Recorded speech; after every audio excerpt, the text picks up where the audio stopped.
Hi everybody. I decided I'd do a few more videos on my home theater.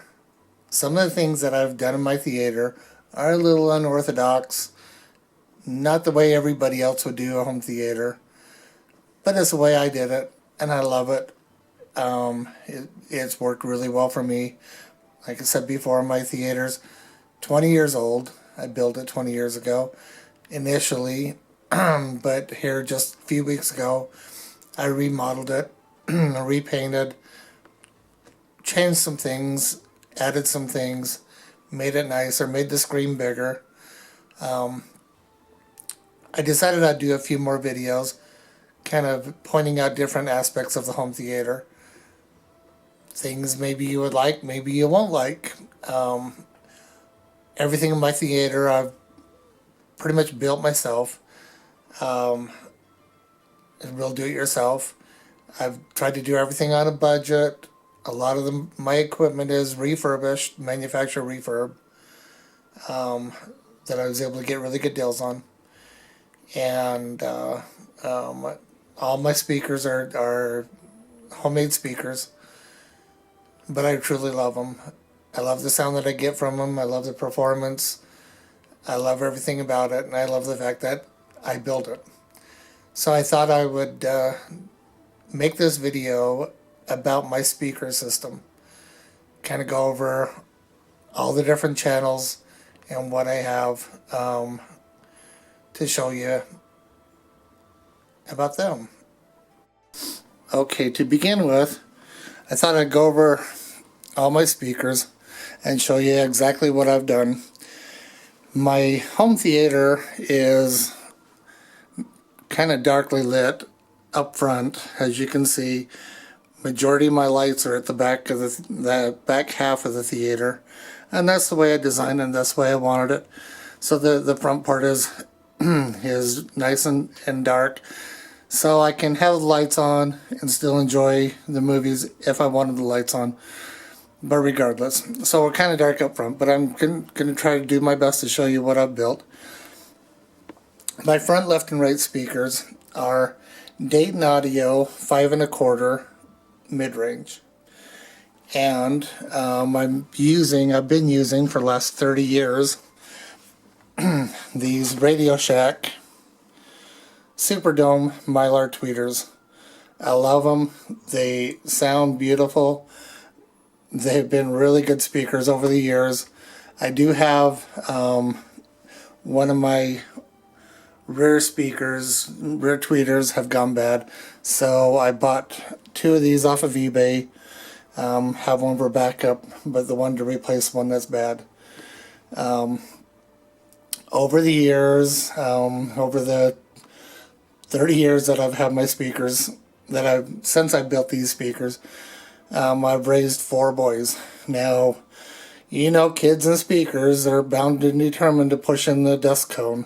So some of them have been pushed in. This one here hasn't. Both of the speakers are just fine. But these are the Dayton Audio 5.25 paper cone. And then the 1-inch Mylar tweeter, Radio Shack tweeter. Beautiful sound. I built the boxes myself. My brother helped me build the stands. Believe it or not, they don't fall over very often. But that's my front, right and left. And you can see my pyramid IR repeater on top of this one here. All of my speakers are using the exact same drivers. The Dayton Audio 5.25 and the Radio Shack 1-inch Mylar tweeter. Now my center channel, this is where one of the things I kind of did different than most people. I built this center channel here sitting on an old 10-inch subwoofer that I don't use. It's actually got a blown amp, but I just use it to raise my center channel right below the screen, and it's a perfect height for that. But anyway, my center channel has 2, as you can see, of the Dayton Audio pristine cones on that. But what I did here is the tweeter on the center channel. This one here is disconnected. Might even be bad, I can't remember. But anyway, it's disconnected. So what I did back in the mid-90s when I worked at an electronics store selling Rockford Fosgate speakers and amplifiers, one of the Rockford Fosgate techs had come by and was telling us more about their equipment, and it's just when they started to go separates on the mid-range and tweeter. And what they would do is they would raise the tweeter up from off the floor where a normal door speaker is. They'd raise it up higher, and what it did is it brought up the sound stage, so you're not hearing everything down at your feet. So I thought to myself, I could incorporate that into my home theater. So what I did is I installed my tweeter right here on the ceiling. It's the exact same tweeter, same Radio Shack tweeter, but I installed it above the screen. It's dead center in the screen, right above the center channel. And I actually brought it forward a little bit, so so it's about the same distance to my ear from the mid bass down below and the tweeter up above. And that truly, let me get that focus here again. But that truly did bring the soundstage up to the middle of the screen. I was really impressed with that, so I've kept it. I love it. Also, my front left and right, as you can see, they're up off the floor, about ear level as I'm sitting down in my chair. All of my speakers, all my wall speakers, are about the exact same height. So everything's the same height going around the room, except for the overhead channels, of course, where they're in the overhead. Okay, now coming back on the side of the theater, I have these columns. Behind each one of these columns is a speaker. As you can see, I've got 3 columns on each wall, on the right and left wall. Now behind this column here in the very center, I've got the Dayton 5 1/4 and also the tweeter. The column up front, I only have the Dayton 5 1/4, and then also at the back, one Dayton 5 1/4 woofer. Did I say tweeter on that front one? I meant woofer. If I said tweeter, I meant woofer. But anyway, I'm gonna remove my column so you can see exactly what I've got there. Okay, as I've told you before, all of my speakers are do-it-yourself. I built them myself. These ones here are the same thing. They're in wall. They are the actual drivers are attached to a 3/4 inch board, plywood, and then I painted them black. But that's the main left and right surround is going to be that configuration right there, as well as my 2 rear surround speakers are also the tweeter and the mid-range on both of them. Okay, now the very back side speaker, same as the front side speaker, is just the Dayton 5 1/4. And there's the column that I've removed. And you can see back behind the column. Now on the back of the column, on every column, I've installed sound material. I don't really know how much it helps, but I figure why not. So in each one of the columns, I have sound material above and below the speaker.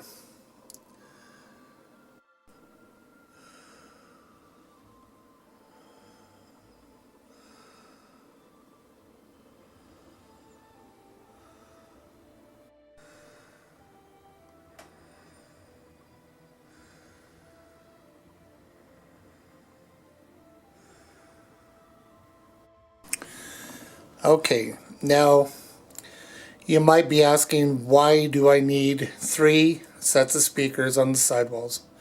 Well, my theory is, when you're on the back row here, I wanted a true right and left surround. So by doing just a mid-range right on the side of the back row, you're able to get that true left and right surround. Then on the front row, also you've got the main speaker there, and they're giving you a true front, right, and left surround. And then if you're sitting up here on the beanbag, again, you can get a good true right and left surround. But altogether, it creates a wall of sound. So you can't just pinpoint the one speaker on the wall. I love this setup. There's going to be many people that's going to say, oh, that's the wrong way to do it.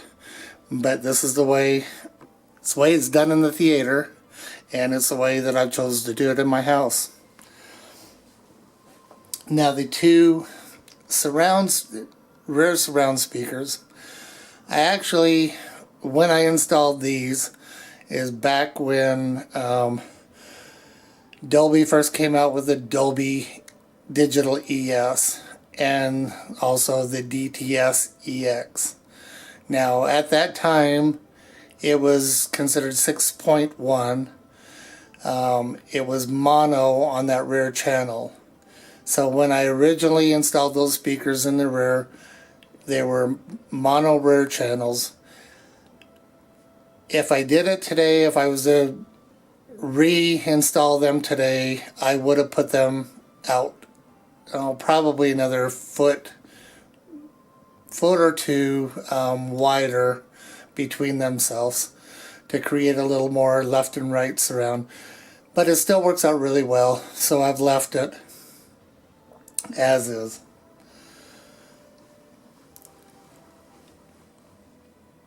And there's the right side of the theater and the 3 same speakers there.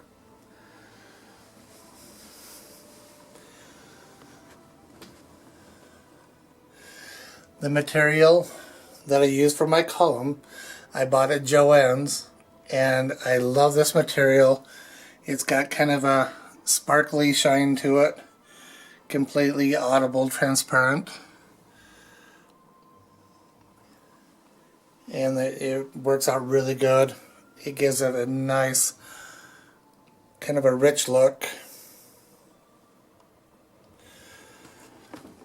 But those are, then also, before I forget, my overhead channels. Now when I built the theater 20 years ago, I installed 26 speaker wires throughout the room, leaving plenty for who knows what technology was going to come about. I figured I had it covered. The one thing I didn't figure is overhead channels. So in order to do my overhead channels, I was able to feed the speaker wires up through the same conduit that I have for my projector. And then I took it and I did this on the wall conduit over to each overhead channel. Now as I think I've stated before, and come over here where I have more light, my overhead channel speakers are Dayton Audio, and they are a 4, I think a 4.5 inch. I don't know if they're a paper cone or not, but they're a little bit smaller than my other speakers, and they do have a titanium tweeter, which all of my other speakers are Mylar. But it's the overhead channel. I figure they don't have to be exact. I really didn't want to take the time to build all new speakers for the overhead channel, and trying to find those same tweeters off of eBay is not really easy to do. So I figured I would buy these Dayton Audio. I've been very pleased with them. I didn't want to go the Dolby Atmos speakers where you shoot them up to the ceiling. I wanted true overhead speakers. My receiver power is 9.1, but if you add a stereo amplifier to it, it will actually decode the 11.1, or if you want to call it the 7.2.4. So I do have the 4 overhead channel speakers, and I installed them right where Dolby suggested, which is pretty much straight from my front left and right. If I had to do it again, I think I would have brought them in maybe another 6-inch closer to each other, a foot total. I think it's a little bit better to have the overhead channels more directly over your head, and not closer to these side surrounds. But that's just my opinion. I'm probably going to leave it like this because it's all done. And then also, I will leave it like this because you can see my lighting, my can light right there. And if I was to bring that speaker over 6 inches, I would be cutting off some of the light coming this direction here, and the same back here. So I'm going to leave it this way. This is the way Dolby suggested to do it, so I am going to leave it. But like I said, if I was to do it again, I think I probably would have brought them over a little more. Then, coming up front to my subwoofers. Now, I built these boxes about 10 years ago, and again, my boys, while raising 4 boys and allowing them to come down and use the theater, they push in the dust cone. I don't know why they're so attracted to doing that, but these are the Dayton Audio Quattro 15-inch single voice coil 4-ohm subwoofer. I love these speakers. They put out some great bass. When I first built the box, I had it tuned to, if I remember correctly, around 16 or 18 hertz. Once I fired up, got watching movies, it was great. Music, I didn't much care for it. So I retuned them up. I think I'm about 23, 24 hertz now is where they're tuned to. And that made all the difference in the world for music. I love listening to music, so it was really important. I can lose a little bass on the home theater side. I mean, you're just tiny. It could go lower. In a perfect world, it could go a little lower. But for the most part, I'm very pleased. It shakes the house. It shakes the room. My wife yells and screams at me all the time about turning the bass down. So it does a really good job. Now these boxes, I can't remember the exact. I think they are 3.5 foot cubic foot, and have a 4-inch port. I think I trimmed the port back to about 9 inches, if I remember correctly, to get it tuned correctly. On the back of this one subwoofer here, I have a rhythmic 370 watt plate amplifier that powers both of the subwoofers.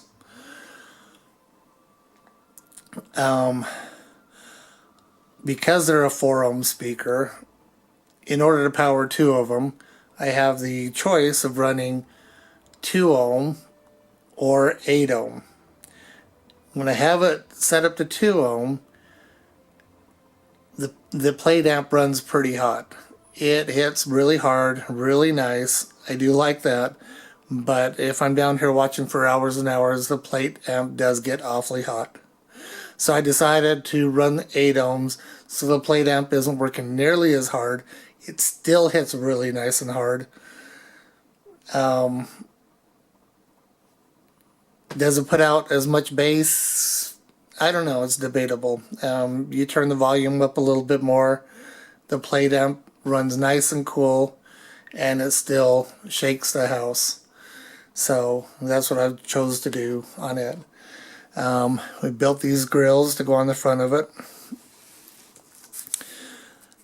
The grills, actually, I need to work on. This particular one here keeps falling down, so I need to glue the Velcro onto the box, where right now it's just using the sticky part of the Velcro, and this one here keeps falling down, so I need to make a little repair on that one there. No big deal. But anyway, so I've got the two 15-inch subwoofers. I'm figuring they're probably seeing around 250 watts on both of them, being that it's running 8 ohm. But that is my speaker setup. I hope you like it. I decided I'm going to do a couple more videos, kind of going over a few other aspects of my home theater that may be different than other people, like my screen and a few other things. I hope you like my video. If not, oh well, but maybe it'll give you some ideas. Maybe it won't. Maybe you'll just sit and laugh. I don't know. But anyway, this is my home theater. Thank you for watching. If you want to subscribe, I haven't asked people to subscribe, and they're subscribing anyway. But if you want to subscribe, that would be great. You can see the new videos that I will be posting, maybe a couple a week or something like that. Kind of going over more aspects of my home theater and the home theater build. I can talk a little bit more about the actual build that it took place 20 years ago. Alright, thank you very much for watching. Talk to you later. Bye.